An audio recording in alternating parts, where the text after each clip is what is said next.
Be 93 next month, and she's 92. Is it this week? Next week. So, yeah, next week.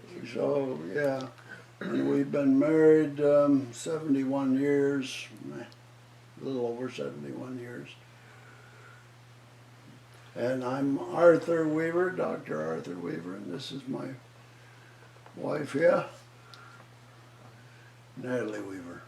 We spent 5 years in Pakistan when we were in our 40s.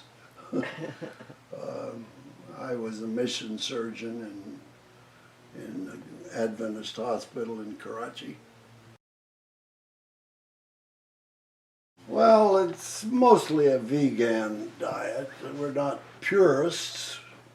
If we come to your house and you give us something with some milk or cheese or something, we won't ask you any questions about it. But as far as our home is concerned, we eat largely a vegan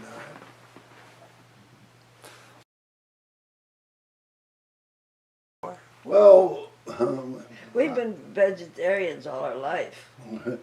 yeah, basically, and vegan, I would say probably the last 10 years maybe. But it's not pure vegan, it's mostly vegan. Mostly. We don't go to the church fellowship meal and ask them, What's everything? did you put any milk or cheese in this? No. We're not that pure. Protein is really not a problem if you get a variety of, well, for instance, even soy milk has about 7 or 8 grams of protein to the glass. So if you get a couple glasses of that, that probably would actually meet your basic needs. But, you know, all the legumes, peanuts, peanut butter, nuts. Beans. Everyone wants to include some nuts in their diet because there's several good studies. The first one came out of the Adventist Health Study. Showed that if you eat a handful of nuts a day, you reduce your risk of heart disease about 50%. And other studies done particularly by other institutions, non-Adventist institutions, shown basically the same thing, that nuts are very important, and they're good in protein, and they're good in the various important fats that you need. Legumes go right along with that. Yeah, beans are excellent. All the legumes. Legume simply means it comes in a pod. That includes peanuts, which are really not a nut, they're a legume. But your peas, lentils, beans. All kinds of beans.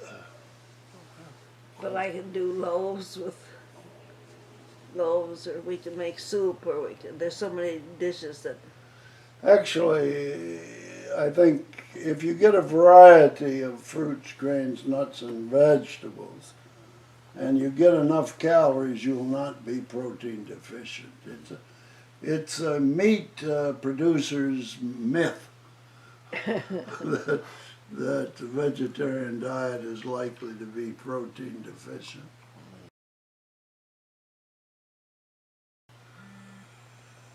I think you can't convince anybody of anything. You can present the facts, and all of the facts should be convincing because the vegetarian has a longer lifestyle, has less cancer, less heart disease, less diabetes, less obesity.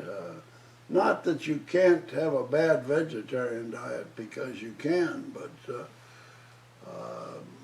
if you get a variety, there is every evidence, scientific evidence, that you're going to live longer, feel better in old age than otherwise. That's what's important, because you don't want to just be an old person that sits in a rocking chair. Or worse yet, being a nursing Oh, my home and have people rolling you over to treat your bed sores. No.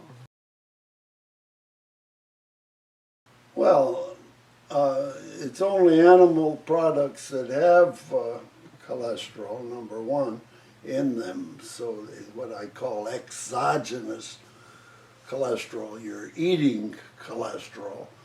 And all animal products basically have cholesterol that you're eating. But in addition, saturated fats, and mostly you get those from animal fats, may cause you to make extra cholesterol as well. So not only are you getting the cholesterol from the animal products, but the fat from the animal products are largely saturated fats, and they'll cause you to produce more cholesterol yourself, particularly the bad types of cholesterol, the kinds that cause heart disease and the like.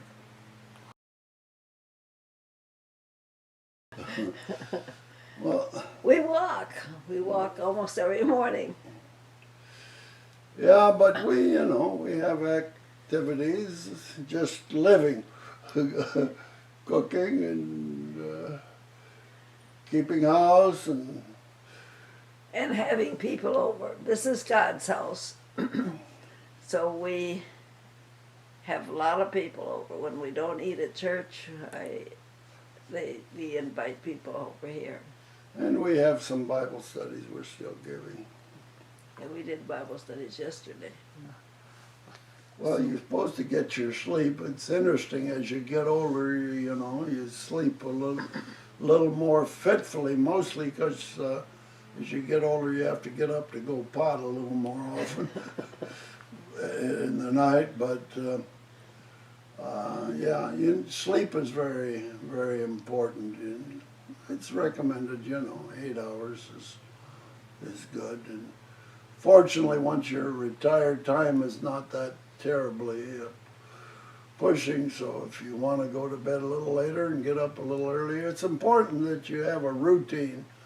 You go to bed essentially the same time and get up at the same time, because that sets your biological rhythms in such a way that you're likely to sleep better.